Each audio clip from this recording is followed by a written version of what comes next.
Good afternoon, and thank you everyone for joining us today in our March Community Health webinar series. Today's topic will be bringing back the traditions of breastfeeding. Um, and today, Shannon Udy, Marie Zephyr, and Tara Huska will be talking about today's topic.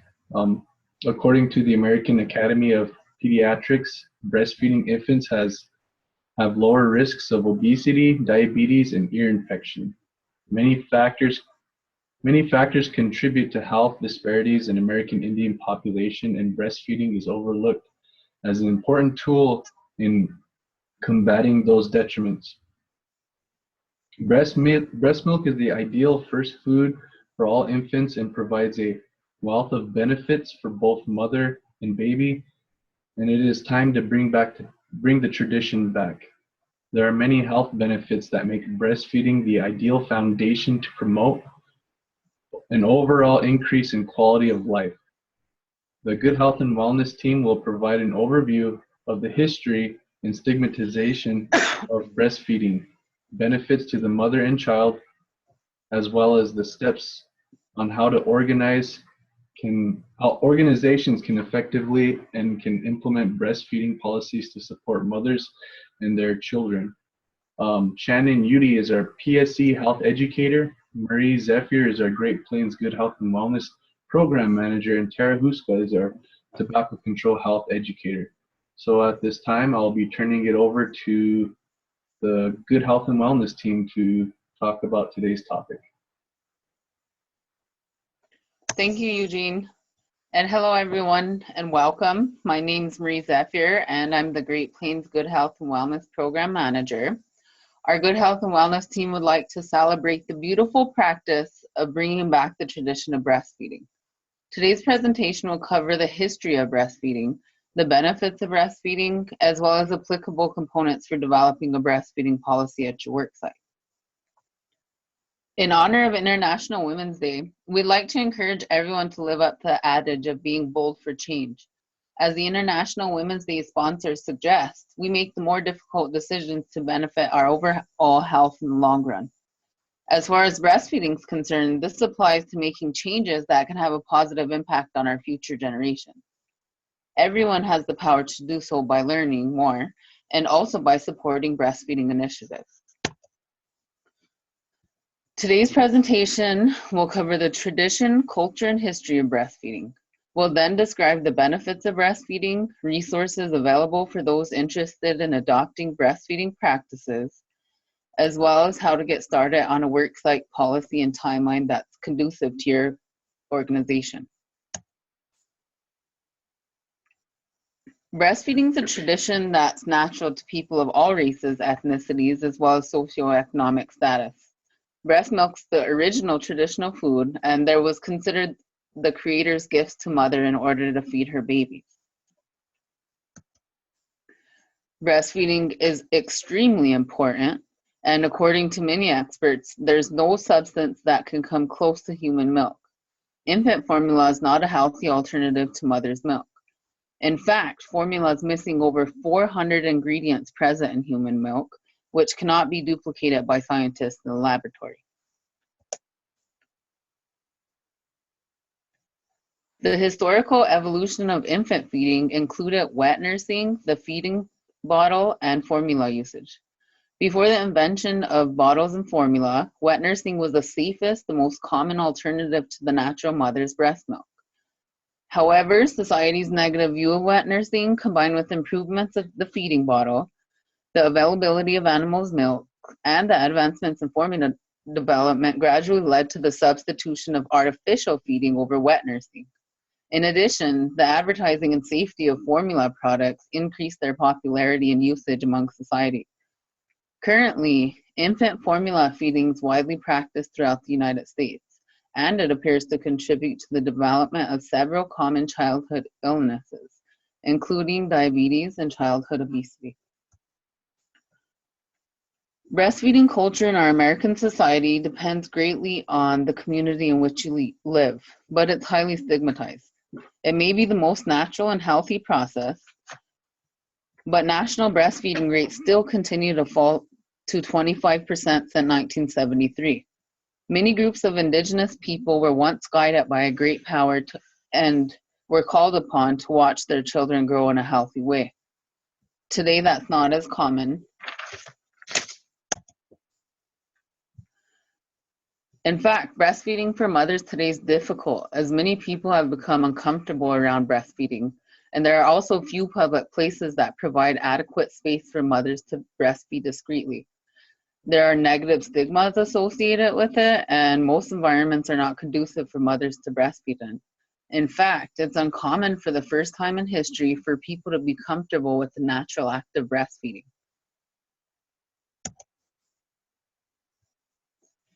Breastfeeding declined not only throughout the United States, but worldwide. 60% of new mothers today will initiate breastfeeding their infant sometime after birth, yet only 20% of them are doing so by the time their child's 4 months of age. Many American Indian traditions encourage not only breastfeeding, but other forms of bonding with your baby. Though breastfeeding is one of the most intimate forms of bonding, there were also ceremonies throughout growth and development stages that increase intimacy between a mother and child. The social context really encouraged a mother to breastfeed and played an integral role in the development of a child's values. Their health and stability was also developed at an early age, as breastfeeding provided that foundation that guaranteed a long time life. All right, now I will pass it on to Tara Huska to discuss the benefits of breastfeeding.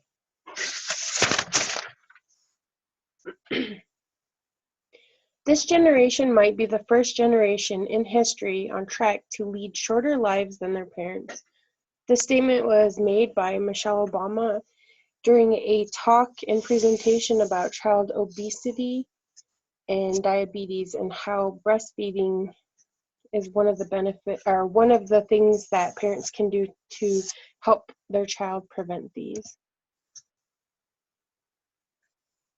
Some of the health benefits for breastfeeding for the baby: diabetes 1 and 2, type 1 and 2, and obesity prevention. Another benefit is breastfeeding can help prevent allergies, ear infections, asthma, RSV, skin inflammation, and infection in babies. And it also helps the child bond with his or her mother.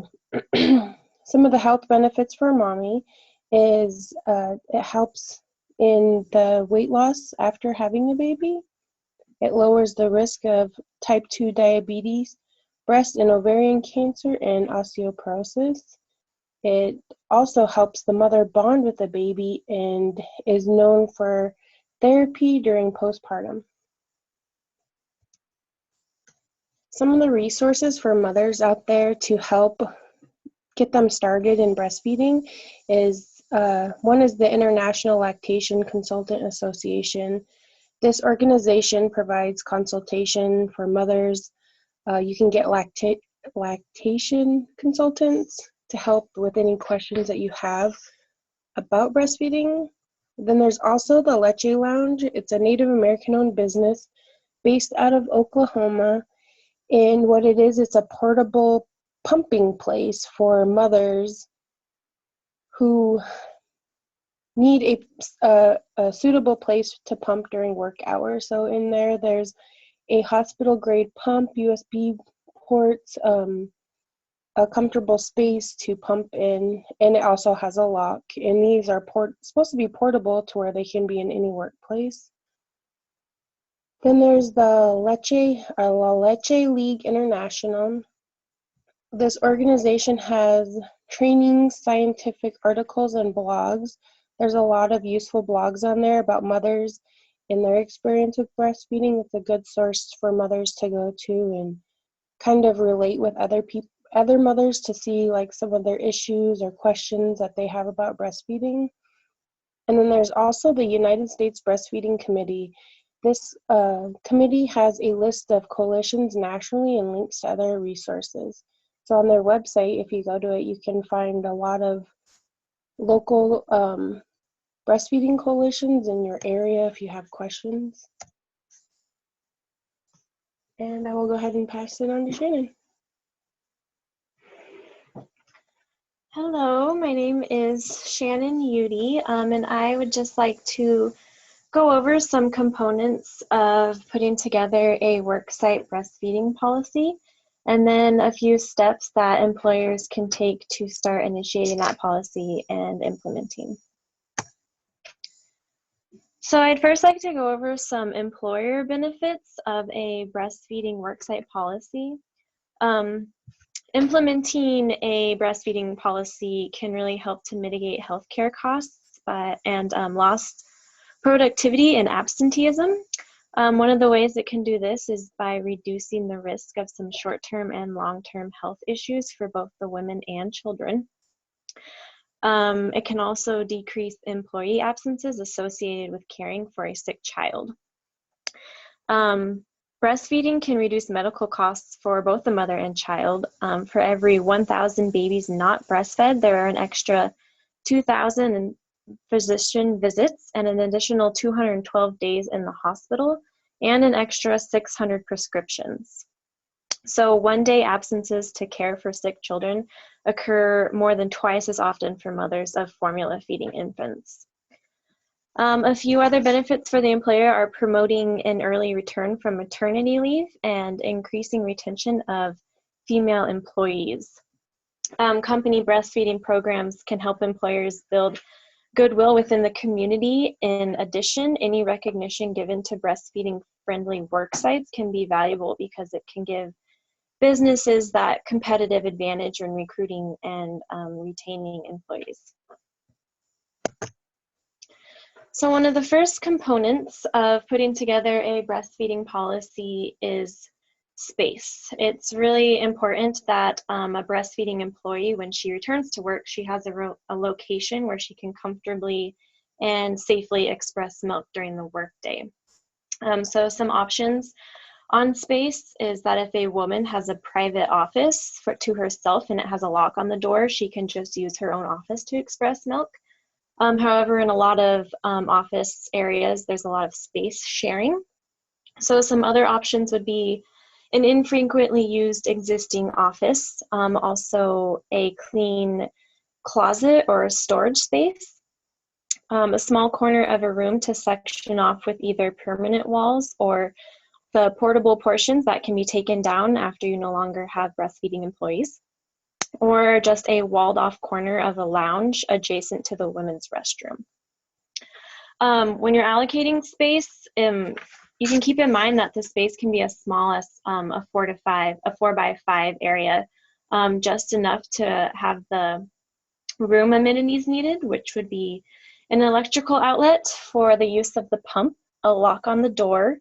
It has to be a safe and a clean environment. It's important to remember not to have the space be in a restroom because it can be very unsanitary and very uncomfortable for the woman. And it should have a chair, a shelf or a table for the breast pump, and access to nearby running water. The next component of putting together a breastfeeding policy would be time. You should allow the employee 2 to 3 pumping sessions of about 15 minutes a day. And that time can be handled within the regular allowable break times of 15 minutes a day. And the thing is that pumping sessions often become less frequent when a baby reaches around 6 months. So as time goes on, the mother should need less time to pump throughout the day. Some back to work transition options that the employer can provide to their employees. Ideally, new mothers need at least 6 to 12 weeks of maternity leave to recover from childbirth and to establish milk production. And when a woman is not able to take this time, the employer can really support her with transitions back to work so that she can maintain her milk supply and gradually ease back into the workplace and allow herself some time to adjust to her body's changing needs. Some of these options would include part-time employment or telecommuting or working from home for a few weeks, working longer hours, 4 days a week, and then taking a day off at the end of the week or during the week. Allowing employees with private offices to bring their young babies to work with them, and then job sharing or dividing up their duties with another employee to give them a little more time off. Employers can also provide education and support for new parents. They can offer prenatal education, postpartum lactation counseling, or just back to work education.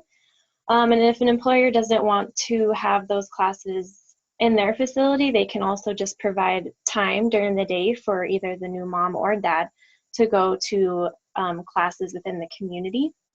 And then it's also just really important for the new mother to have support on the breastfeeding policy from her supervisors, her coworkers, and then just the mother-to-mother support within the business. So a few things on getting started with a policy. You should first assess the need for a program. So when you're thinking about whether you want to do a policy or not, you should ask yourself how many women within your company are in their childbearing years. If you don't have any women that are in their childbearing years, you probably don't need a breastfeeding policy. You should also ask how many employees are likely to use the support program. Where your space for your lactation room should be, what program policies need to be developed, and what are the best ways to promote the program to potential participants and to the general community. So you can begin a pilot program, identify the community resources that are available to you, and then eventually promote and implement the program. So a few steps to get started. The first step would be initial program planning and research. Review existing research about the value of a lactation support program, and then talk to other employees who have implemented successful lactation programs.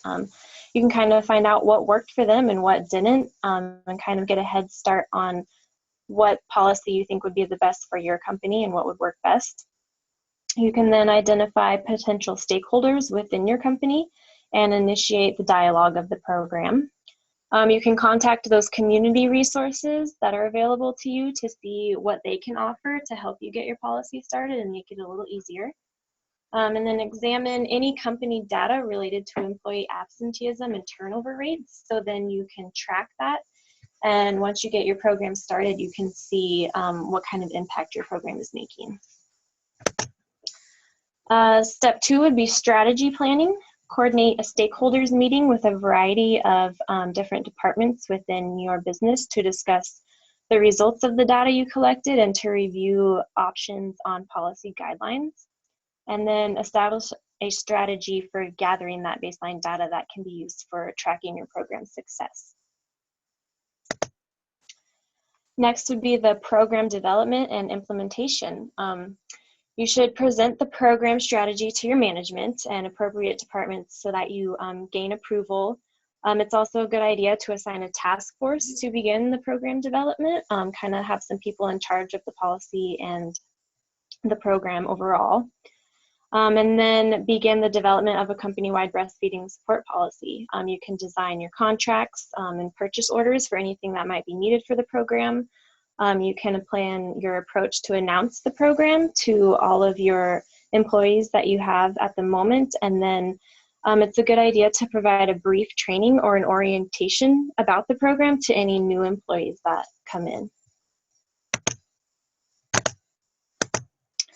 And then just ongoing with the program tracking and evaluation, you should establish a feedback system for the breastfeeding employees so that you can gain input from them so that you can figure out what they like, what they don't like, and you can make changes as needed for the employees. You should communicate with supervisors and managers regarding the impact of the program. So then you can track your absenteeism and turnover rates to see what kind of impact your program is making. So that's all I really have on the breastfeeding worksite policy, but I did want to mention that we do have this new breastfeeding awareness infographic that we made here at the Health Board. And it is available for printing if it's something that you think you would like for your workplace or within your community. It has a lot of the same information that we went over today, just some benefits for the mom and the baby, some components of putting together a worksite policy, and some steps that you can take to get you there. So if you would like any of those infographics, you can contact myself or Tara or Marie, and we can get that started for you. Otherwise, that's all we've got. Thank you. Thank you, Shannon. Thank you, Marie. And thank you, Tara, for the useful information that you have given. If anyone needs any of that information, please feel free to contact me, Shannon, Marie, or Tara in regards to any of the resources that were shared today, along with the presentation, along with the model policy for breastfeeding, and the infographic resources that was shared today.